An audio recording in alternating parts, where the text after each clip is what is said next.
Okay, well, let's do some exploring then. Let's do the blood.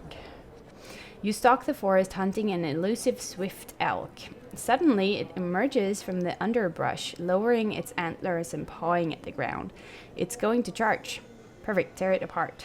Run away. No, we're gonna tear it apart. The elk, we got bravery. The elk charges, and you duck under it, slashing a hole in its chest. But instead of a heart, you find nothing. The elk turns, catches you with its antlers, and flings you into a tree. What the? The elk bounds away. It's unkillable. There's nothing that's unkillable after it. Leave the elk in the woods. Return to Omen and warn everyone about the strange elk. Let's do that. The others thank you for alerting them to this unusual prey. They spread out. Eventually, Jaggery finds the elk and devours it whole. He seems a little dizzy afterwards. Okay. All right. So, let's do another one of these. I don't know how quick the days go. Okay, is it 1 day per... Let's see. So, we had 8 days left. You find a red hood and a basket in the middle of the forest path. A human house is nearby. Funny, you never noticed it before. There's a white picket fence out front. Creepy, stay away. Circle the pretty little house. Take the hood and basket home. Let's circle the house. There's a great deal of blood in the yard, along with a half-dead wolf, coughing weakly. Kill the wolf. Ask the wolf what happened.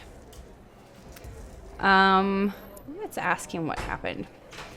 Woodcutters, friend. You can't trust them. Beware their axes, even worse than knives. The wolf finishes dying. Oh no.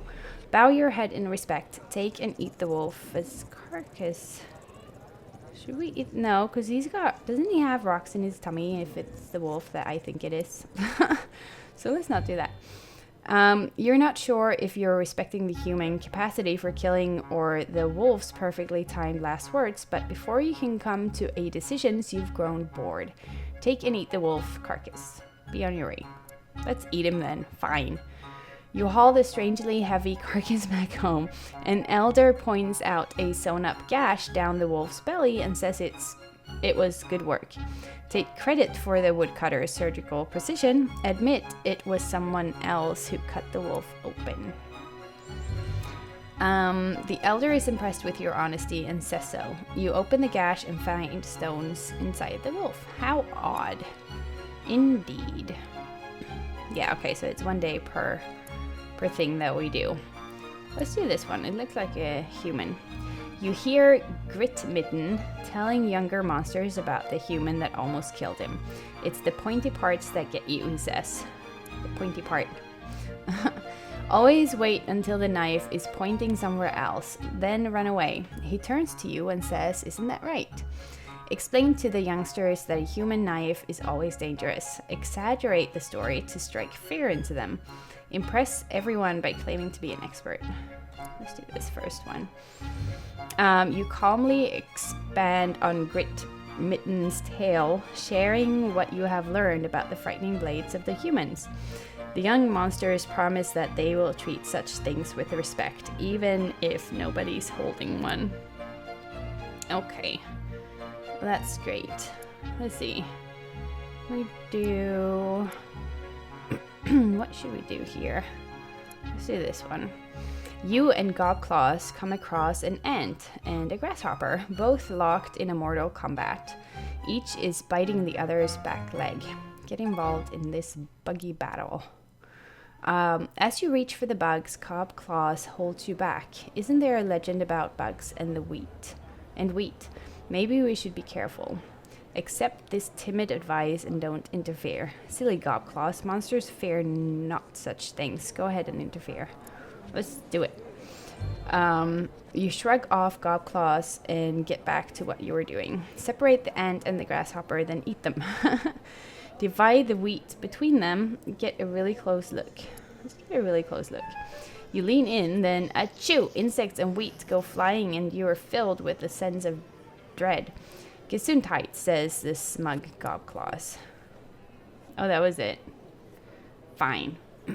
Right. Let's do another one. Let's do this one. A squirrel hops into a pool of sunlight, bright-eyed and bushy-tailed, ready to bury nuts and make something of itself. You drop on it from a branch, grab it, and twist its head off. Oh, no. Delicious decapitation. Right. A young wolf suddenly leaps in front of you, snaps the squirrel out of your claws, and runs off, laughing and barking. Wolves can't bark now. Isn't that only dogs? Turn the tables on the wolf. Chase the wolf into the bushes.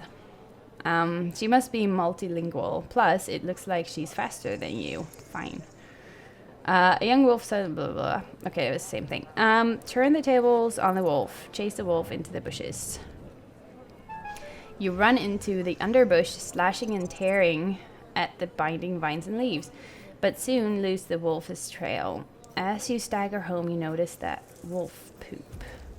Haha, wolf poop. Yay. Has been left along the trail. You know without a doubt who left it there. Go home and try and forget about it. Oh, that's not good. As you approach your hovel, Blistery helpfully points out that you stepped in some of the wolf poop. You're a laughing stock. Aww. No.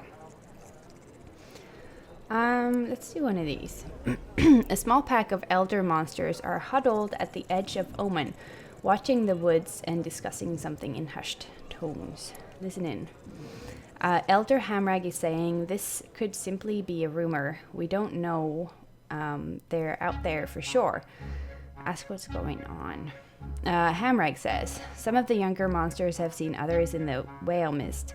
Monsters from no town we know of, thin and cold without food or shelter. Suggest everyone be on guard.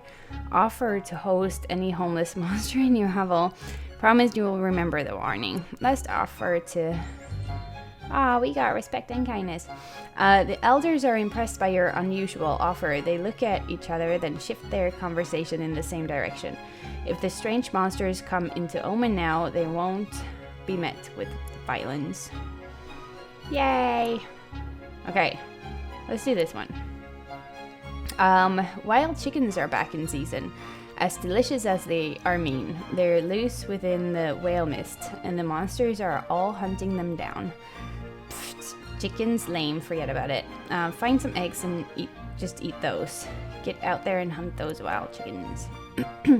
Deep in the woods, you're looking for chicken scratch when you literally stumble over a hen guarding a cluster of chicks. The hen clucks and claws at you. Look at that hen, she's huge. Fight the hen. Drive the weakest chickens away from their protector. It's so mean. Oh, we got a lot of things. You chase avian beasts through the night and finally flush a passel of pullets into the village where Hamrag has a cook pot waiting. Okay. Yummy chicken. This is not kittens. Okay, so we have 2 left to go here. Let's do this one. Bal, Fog, and Grit Mitten are arguing in the street over a cat. They both want kitty croquettes for lunch. Sounds yummy, so what's the problem? It sounds so yummy. Bal Fog says he caught the cat, but Grit Mitten says it was in his larder before it got out. Both monsters turn to you as a neutral party to decide.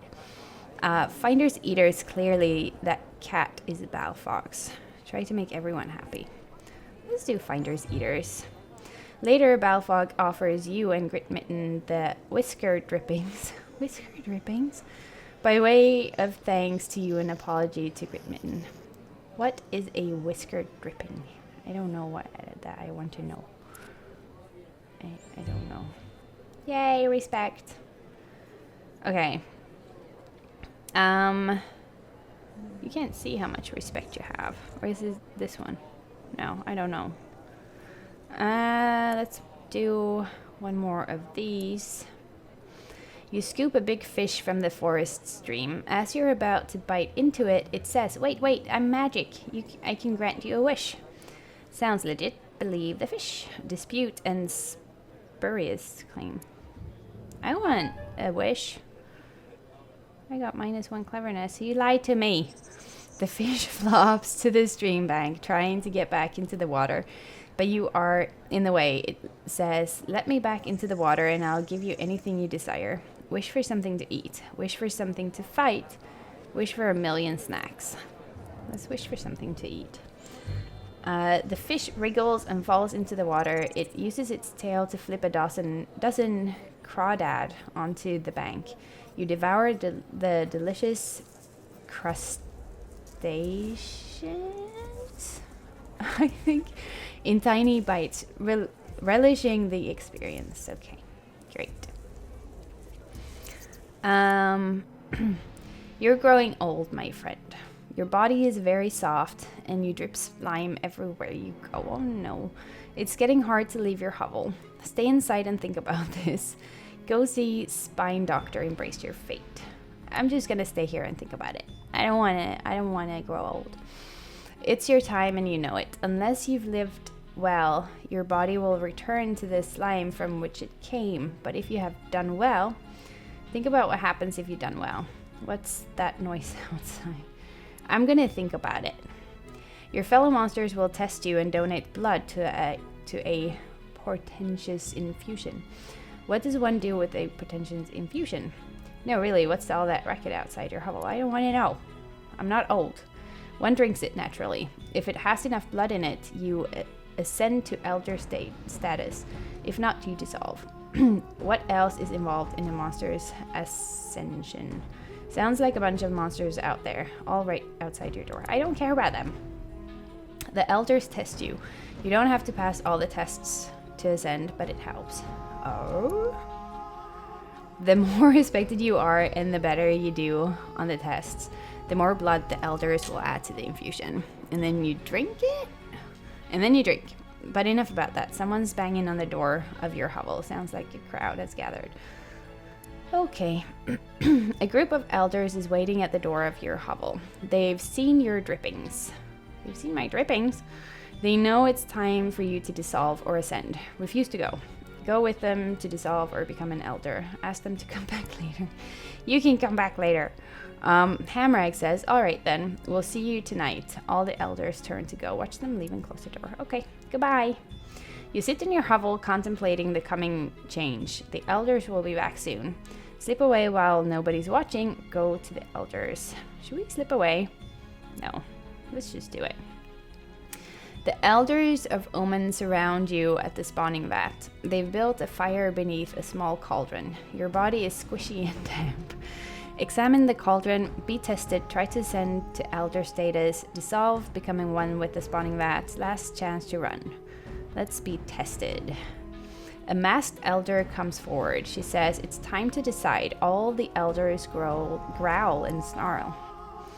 The masked elder claws herself. 3 drops of liquid spatter against the hot bottom of the empty cauldron. Thick vapor rises into the air. Was that blood or slime? Was that blood or slime? You can't be sure. It depends on how much she respects you. Okay. The masked elder asks, who has already decided the fate of this monster? None of the other monsters come forward. They don't respect you very much. Aww. Oh. The masked elder has placed 5 flat stones on the ground before you. She says, choose one. Chance will guide your claw. Look at the stones. Each stone is stained with old blood and polished by the touch of many a paw. You can't tell one stone from the others. Okay, fine. We'll just pick one. The other side of the stone is etched with a crude glyph. It shows one monster kneeling beside another injured monster. The masked elder says, we will test your kindness. I'm not very kind. I don't think I'm very kind. A huge elder carries another monster close to the cauldron. The other monster is half melted and hard to recognize. It's Nash, or what's left of her. She's begun to dissolve, like you, and her condition is far advanced. What's going to happen to her? The masked elder says, we have decided that Nash is too violent. There is a place for pure ferocity in our world, but it must be tempered with other qualities. Regard your own soft, wobbly claws. The elder says, see her eyes, she still seethes with pure rage. Perhaps you can calm her before the end. Console the dying Nash requires high kindness. Risk your own life to save hers. You might die seriously. I don't think I have high kindness. So let's do this one. Maybe we'll die. You look down at Nash and realize you could tear out your own heart and use it to restore life to her body. It's insane, but it might work. Of course, you're likely to die too. You estimate that your melting body is just resilient enough to survive if the stuff in your cauldron is good enough. Try it, 50% chance you will die. Let's try it. We'll try it. Oh, you tear your own heart out. And you... Getting woozy here. You step closer to Nash, but it's too far. Oh no, I die? What? The elders watch in amazement as you collapse on top of Nash. Both your bodies disintegrate into a single puddle of green slime. It's very sad. It was worth trying. Brave legacy. You were at your bravest when you dissolved into the vat. Your courage and determination will be an inspiration to future monsters. Yep. I died. My ferocity was at 100. Ha. Yep. Okay. Future generations will remember your sacrifice. Very noble, if entirely unexpected. The end. Oh, that's so sad. Okay, so there's many different endings to this game. There's so many different choices that you can make, and a lot of different things could happen. So this is just one of the ways it could end.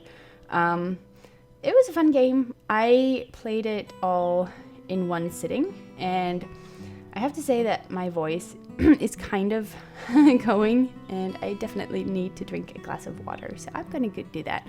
I hope that you enjoyed. I had fun playing this. Take care, and I will see you soon. Bye!